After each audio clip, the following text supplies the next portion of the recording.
Good morning everyone, welcome back to GK today. I hope आप सब बिल्कुल ठीक होंगे और आज हम डिस्कस करेंगे 15 फरवरी के सबसे मोस्ट इंपॉर्टेंट करंट अफेयर्स।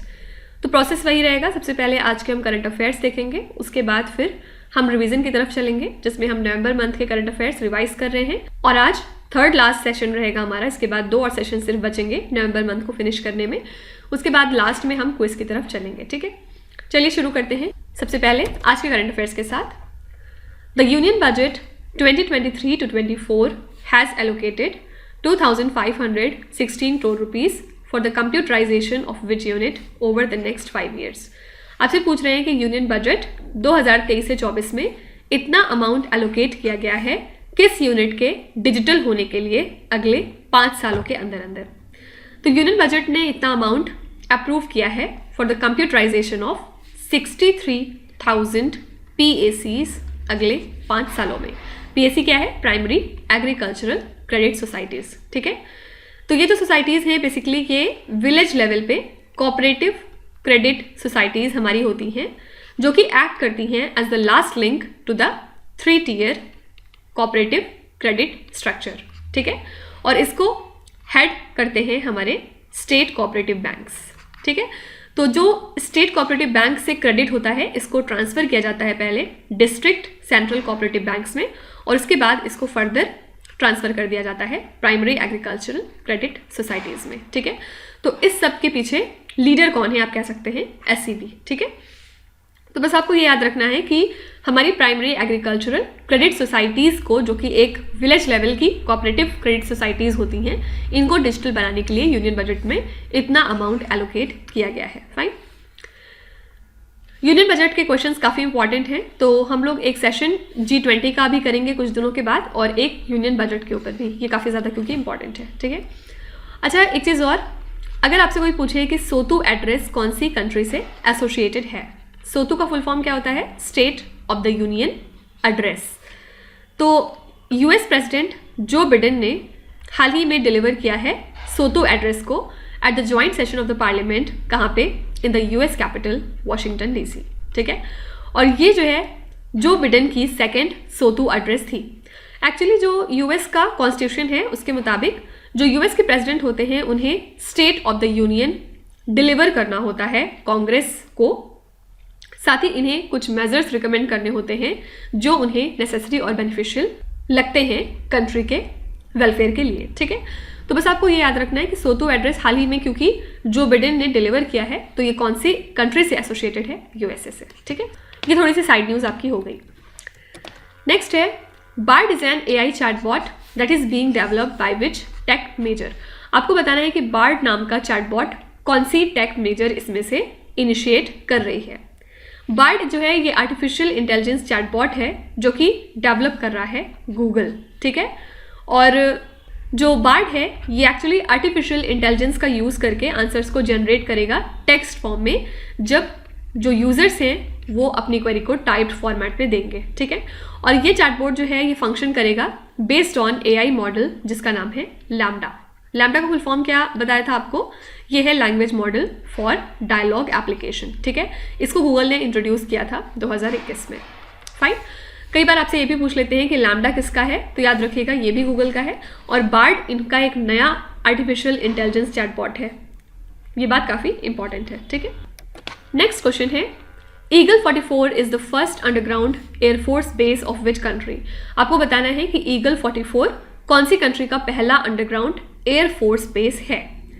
तो ईगल 44 पहला अंडरग्राउंड एयरफोर्स बेस है ईरान कंट्री का, और ये जो बेस है ये केपेबल है अपने अंदर फाइटर जेट्स को रखने में जिनके अंदर क्रूज मिसाइल्स भी इक्विप्ड होती हैं। ठीक है, और जो ये ईगल 44 है ये ईरान की बेसिकली एरियल मिलिट्री स्ट्रेंथ को डिस्प्ले करता है और ये इन्होंने रिलीज़ किया है in response to a joint drill जो कि हाल ही में कंडक्ट किया था US ने, किस कंट्री के साथ मिलके? इजराइल के साथ।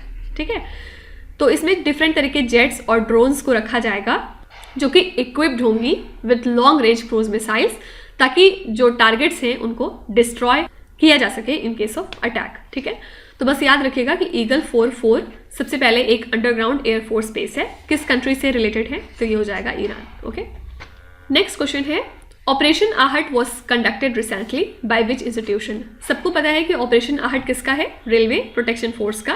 किस पर्पस के लिए होता है, इसके थ्रू ये ह्यूमन ट्रैफिकिंग को टैकल करते हैं। ह्यूमन ट्रैफिकिंग के जो विक्टिम्स हैं उनको रेस्क्यू करते हैं और जो उनके कन्विक्ट हैं उनको पकड़ते हैं, राइट। तो इस ऑपरेशन को हाल ही में रेलवे प्रोटेक्शन फोर्स ने कंडक्ट किया है और इसमें डिफरेंट तरह के क्लूज एनालाइज किए गए regarding victims, source, route, destination, popular trains जिनका ज़्यादातर यूज़ होता है ह्यूमन ट्रैफिकिंग के पर्पज से, एट्सेट्रा। ठीक है, इसके लिए इन्होंने लोकल पुलिस के साथ भी कोलैबोरेट किया है ताकि ह्यूमन ट्रैफिकिंग की प्रॉब्लम को सॉल्व किया जा सके। तो दो बातें आपको इस क्वेश्चन से याद रखनी है कि ऑपरेशन आहत फर्स्ट ऑफ ऑल किसका है, रेलवे प्रोटेक्शन फोर्स का। किस पर्पस के लिए है, तो ये ह्यूमन ट्रैफिकिंग को टैकल करने के लिए यूज़ किया जाता है। ठीक है, नेक्स्ट है विच इंडियन स्टेट और the union territory proposed the wetland x Situ conservation establishment. कौन सा स्टेट या फिर यूनियन टेरिटरी है जिसने हाल ही में wetland x Situ conservation establishment को प्रपोज किया है? ये है राजस्थान की स्टेट गवर्नमेंट। तो ये एक तरह का जू है जिसको प्रपोज किया है राजस्थान की स्टेट गवर्नमेंट ने और ये स्टैब्लिश किया जाएगा within the Keoladeo national park. ठीक है, क्योलाडियो नेशनल पार्क के बारे में एक चीज़ और हम क्या जानते हैं, ये वर्ल्ड हेरिटेज साइट है जिसको आप भरतपुर बर्ड सेंचुरी के नाम से भी जानते हैं। ठीक है, तो इस पर्टिकुलर वेटलैंड में डिफरेंट तरह की वेटलैंड स्पेशीज़ को डिस्प्ले किया जाएगा like water buffaloes, dolphins, crocodiles etcetera. ठीक है, तो याद रखिएगा यहाँ पे आंसर क्या हो जाएगा, राजस्थान स्टेट गवर्नमेंट इन्होंने प्रपोज किया है ये wetland x Situ conservation establishment. और इसके अलावा आपको ये भी याद रखना है कि क्योलाडियो नेशनल पार्क कहाँ पे है, राजस्थान स्टेट में। ये आपसे एज अ स्टार्टिंग जीके पूछा जा सकता है। ठीक है, नेक्स्ट है the Indian armed forces are set to procure armed predator MQ-9A drones from which country. हमारी इंडियन आर्म्ड फोर्स कौन सी कंट्री से armed predator MQ-9A drones purchase करने वाली है? तो इंडियन आर्म्ड फोर्सेज खरीदेंगी 18 armed predator MQ-9A drones from the country USA। ठीक है, और ये 18 ड्रोन्स में से 6 हम हर आर्म्ड फोर्स को अपनी देंगे। ठीक है, तो ये एक तरह की अनमैन्ड एरियल व्हीकल्स हैं जो कि केपेबल होती हैं कि ये फ्लाई कर सकती हैं अप टू 50,000 फीट और कितने टाइम के लिए, for a maximum duration of 24 hours. इसके अलावा ये अपने अंदर में केपेबल होती हैं कि ये एयर टू ग्राउंड मिसाइल्स को कैरी कर सकती हैं ताकि इनसे जो है हाई वैल्यू ग्राउंड टारगेट्स को हिट किया जा सके या फिर एयर टू एयर मिसाइल्स को भी हिट किया जा सकता है। ठीक है, तो सिंपली याद रखिएगा कि इंडियन आर्म्ड फोर्स इस तरह की ड्रोन्स को खरीद रही है USA कंट्री से। इसके अलावा USA से हम MH-60 Romeo multi role helicopters भी परचेज कर चुके हैं। नेक्स्ट है high mobility artillery rocket system is manufactured by which country. ये जो सिस्टम है ये कौन सी कंट्री मैन्युफैक्चर करती है, आपको ये बताना है। तो US स्टेट डिपार्टमेंट ने हाल ही में अप्रूवल दे दिया है कि जो M142 high mobility artillery rocket system है ये बेचा जा सकता है पोलैंड कंट्री को। ठीक है, और कितनी कॉस्ट है पोलैंड इसको खरीद रहा है, अराउंड $10 बिलियन की वर्थ के साथ। ठीक है, और ये जो high mobility artillery rocket system है ये एक तरह का आर्टिलरी सिस्टम होता है जिसके थ्रू आप लॉन्ग रेंज रॉकेट्स को फायर कर सकते हैं विथ पिन पॉइंट एक्यूरेसी। ठीक है, और इसके बारे में एक इंपॉर्टेंट बात क्या है, ये आजकल न्यूज़ में इस वजह से है क्योंकि जो रशिया और यूक्रेन की वॉर चल रही है उसमें जो है इस पर्टिकुलर सिस्टम को यूज़ किया गया था। फाइन, तो याद रखिएगा कि इसको कौन मैन्युफैक्चर करता है, कंट्री USA। नेक्स्ट है which country is the host of international marine protected areas congress इन 2023। 2023 में कौन सी country international marine protected areas congress के लिए होस्ट रहने वाली है? तो हाल ही में 5th international marine protected areas Congress conduct हुई है कनाडा में और यहाँ पे एक्सपर्ट्स ने ये रिकमेंड किया है कि हमें कुछ मरीन प्रोटेक्टेड एरियाज को सेटअप करना चाहिए। ठीक है, ये क्या होता है मरीन प्रोटेक्टेड एरियाज? ये एक तरह के रीजन्स होते हैं ओशन के अंदर जहाँ पे जो ह्यूमन एक्टिविटीज़ हैं वो गवर्नमेंट के द्वारा रेगुलेट होती हैं। ठीक है, और इस तरह के प्रोटेक्टेड एरियाज में आप पॉल्यूशन नहीं फैला सकते, लिटर, ओवरफिशिंग, क्लाइमेट चेंज वगैरह ये सब चीज़ें टोटली प्रोहिबिट होती हैं ऐसे एरियाज में। ठीक है, तो बस याद रखिएगा कि इसके लिए होस्ट कौन सी कंट्री थी, कनाडा, और यहाँ पे एक्सपर्ट्स ने रिकमेंड किया है कि हमें कुछ मरीन प्रोटेक्टेड एरियाज को बनाना चाहिए। नेक्स्ट है Which international association launched the cyber challenge to enhance the cyber security within their individual territories? इसमें से कौन सी इंटरनेशनल एसोसिएशन है जिसने एक साइबर चैलेंज लॉन्च किया है ताकि जो साइबर सिक्योरिटी है उसको इन्हांस किया जा सके इनकी इंडिविजुअल टेरिटरीज में? तो यहाँ पे करेक्ट आंसर हो जाएगा क्वाड।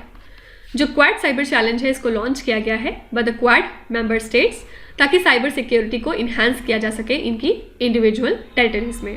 क्वाड में कौन सी कंट्रीज आती हैं? अच्छा, 4 कंट्रीज हैं बेसिकली। फर्स्ट है ऑस्ट्रेलिया, सेकेंड है इंडिया, थर्ड है जापान और फोर्थ है यूएस। तो इस कैंपेन में बेसिकली जो इंडो पैसिफिक के इंटरनेट यूजर्स हैं उनको रिक्वेस्ट किया गया है कि वो इस प्लेज को ज्वाइन करें और safe and responsible cyber habits को अडॉप्ट करें। ठीक है, तो याद रखिएगा ये साइबर चैलेंज क्वाड से एसोसिएटेड है। क्वाड में 4 कंट्रीज आती हैं, ऑस्ट्रेलिया, इंडिया, जापान और यूएस। नेक्स्ट है national industrial corridor development and implementation trust functions under which ministry? ये जो बॉडी है ये कौन सी मिनिस्ट्री के अंडर में फंक्शन करती है, आपको ये बताना है। ये एक्चुअली एक तरह की अपेक्स गवर्नमेंट बॉडी है जो कि काम करती है under department of industrial policy and promotion. और इसका काम क्या होता है? ये रिस्पॉन्सिबल है for development of industrial corridors India में, like Chennai Bengaluru industrial corridor, Bengaluru Mumbai industrial corridor et cetera. ठीक है, और इंडियन गवर्नमेंट ने हाल ही में टोटल 8 प्रोजेक्ट सैंक्शन और अप्रूव किए हैं अंडर दिस ट्रस्ट, इसी वजह से न्यूज़ में है। ठीक है, तो याद रखिएगा कि ये जो बॉडी है ये काम करती है under ministry of commerce and industry. Okay, ठीक है, इसके अलावा आपने आजकल एक एक्रोनिम सुना होगा शायद कहीं ना कहीं, GLOF। ये क्या होता है? Glacial lake outburst flood. ये आप कह सकते हैं कि सडन और पावरफुल रिलीजेस ऑफ वाटर हैं ग्लेशियल लेक से। और क्यों होते हैं? क्योंकि डैम का फेलियर हो जाता है। ठीक है, डैम के टूट जाने की वजह से जो अचानक से पावरफुल रिलीजेस ऑफ वाटर होने लगते हैं उन्हीं को हम कहते हैं ग्लेशियल लेक आउटबर्स्ट फ्लड। और काफ़ी ज़्यादा डेंजरस भी होते हैं माउंटेनियस एरियाज़ में हमारे, जहाँ पे ये बाद में फ्लैश फ्लड का रूप ले लेते हैं, लैंडस्लाइड्स वगैरह होने लगती हैं और डिफरेंट तरह के इन्वायरमेंटल रिस्क फिर जनरेट हो जाते हैं। तो एक नई स्टडी के मुताबिक ये बताया गया कि लगभग इंडिया में 3 मिलियन इंडिविजुअल ऐसे हैं जो कि रिस्क पे हैं बिकॉज ऑफ दिस GLOF।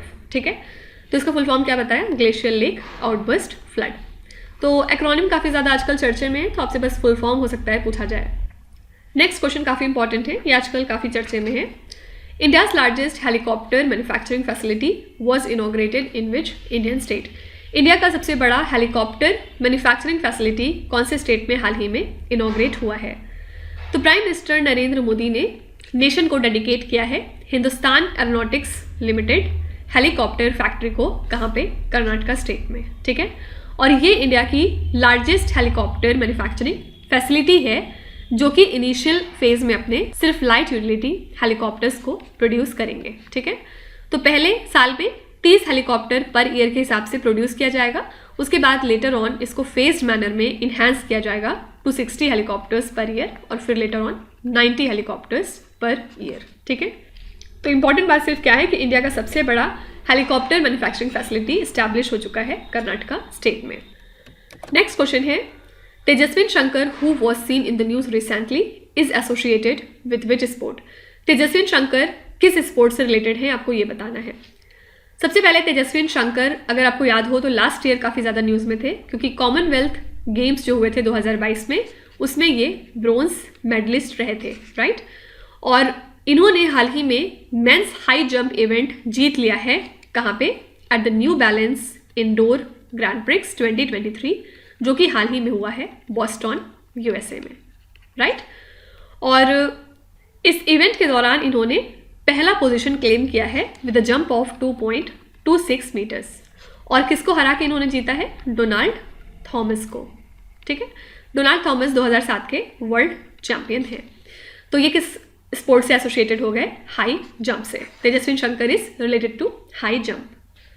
देखिए इसके अलावा क्या आप बता सकते हैं कि GDP growth rate of which neighbouring country of India was recorded at 7.1% for financial year 22।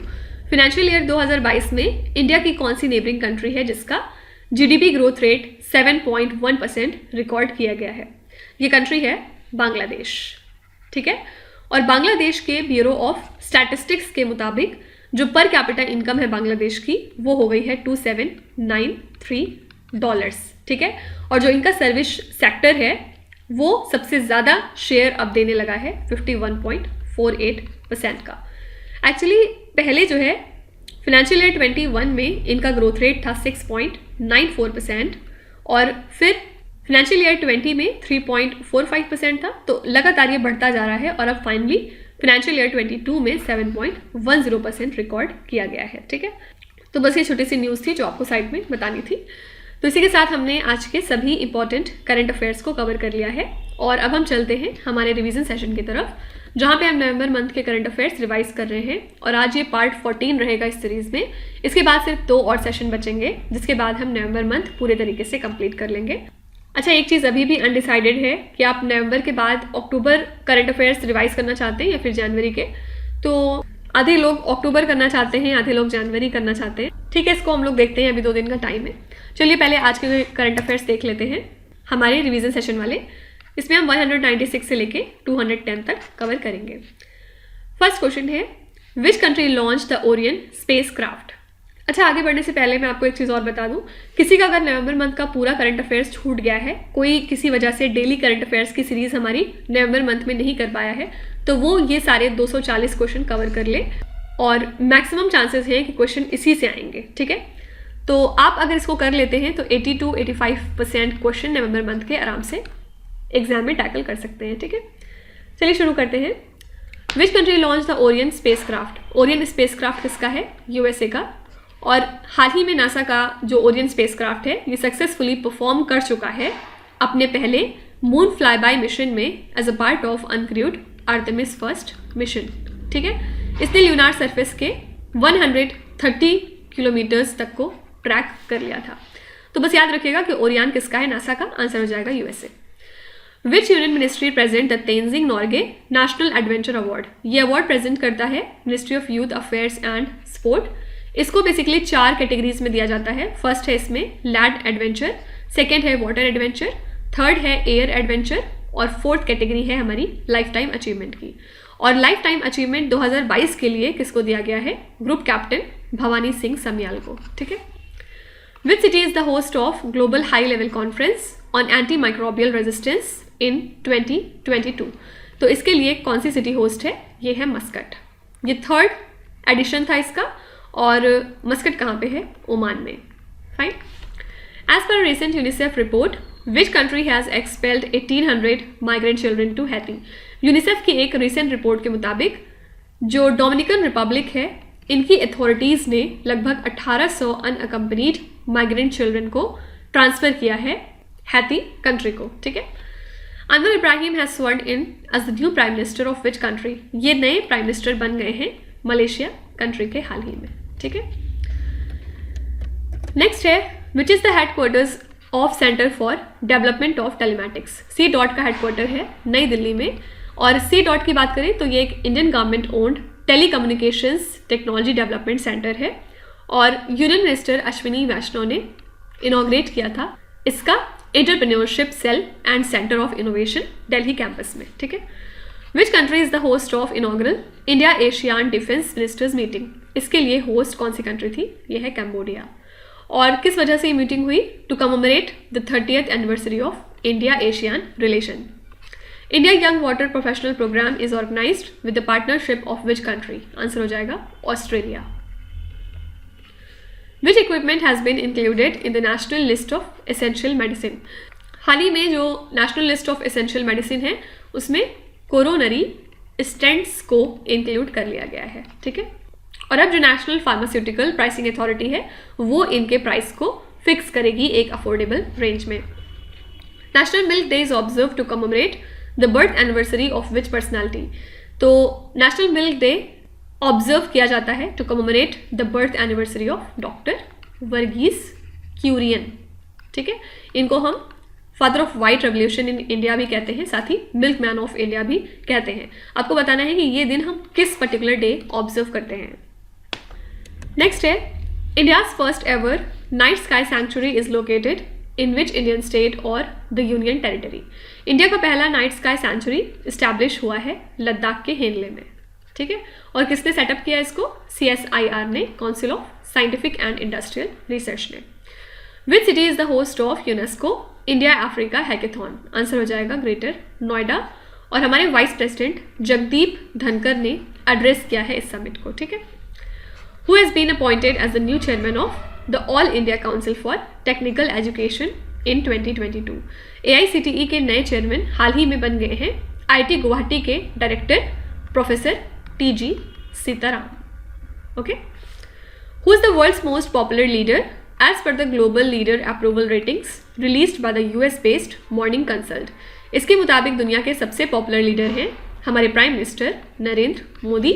Second position पे हैं इसमें मेक्सिको के president Andres Manuel Lopez Obrador, ठीक है। और थर्ड पोजीशन पे हैं ऑस्ट्रेलिया के prime minister Anthony Albanese. Next है ambition on melting ice on sea level rise and mountain water resources group was formed during which summit? इसको form किया गया है ड्यूरिंग द COP27 समिट जो कि हुई थी इजिप्ट में, ठीक है। और इस ग्रुप को लीड किया है 2 पोलर और माउंटेन नेशंस ने। कौन कौन सी? चिले और आइसलैंड ने, ठीक है। इसका एम क्या है? जो क्रायोस्फीयर लॉस के इम्पैक्ट्स हैं उनको समझाना पूरी दुनिया को, और ये बताना कि कितना इंपॉर्टेंट है हमारे क्रायोस्फीयर लेयर को प्रिजर्व करना, ठीक है।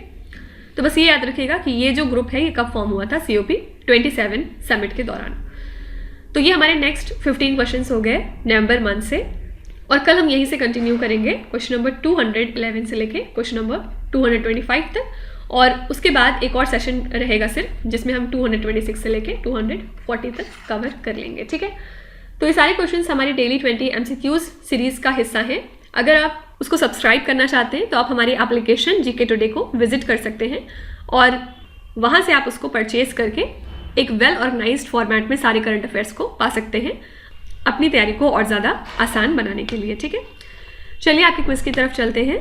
ये 5 क्वेश्चंस हैं जिनको आपको ध्यान से पढ़ना है और इसका जवाब आपको कमेंट्स में लिखना है। तो यहाँ पे वीडियो को पॉज करिए, एक एक करके ध्यान से क्वेश्चन को पढ़िए। जो भी आपको आते हैं वेल एंड गुड, और जो नहीं आते कोई भी बात नहीं, विथ टाइम डेफिनेटली आपका स्कोर इम्प्रूव करेगा। बस आपको कंसिस्टेंट और परसिस्टेंट रहने की ज़रूरत है। So that's it for today. I hope you have like the session. आज का सेशन आपको कैसा लगा ज़रूर बताइएगा कमेंट्स में। साथ ही साथ आपका कोई भी रिव्यू है, फीडबैक है या फिर सजेशन है तो वो भी आप हमें बता सकते हैं। हमें जानकर खुशी होगी और हम पूरी कोशिश करेंगे उसको इम्प्लीमेंट करने की। तो कल फिर हम मिलेंगे सेम टाइम सेम जगह कल के करंट अफेयर्स के साथ। Till then stay tuned. Thank you so much for watching and please do not forget to subscribe to GK today. With this, Meenuz Hadsana signing off.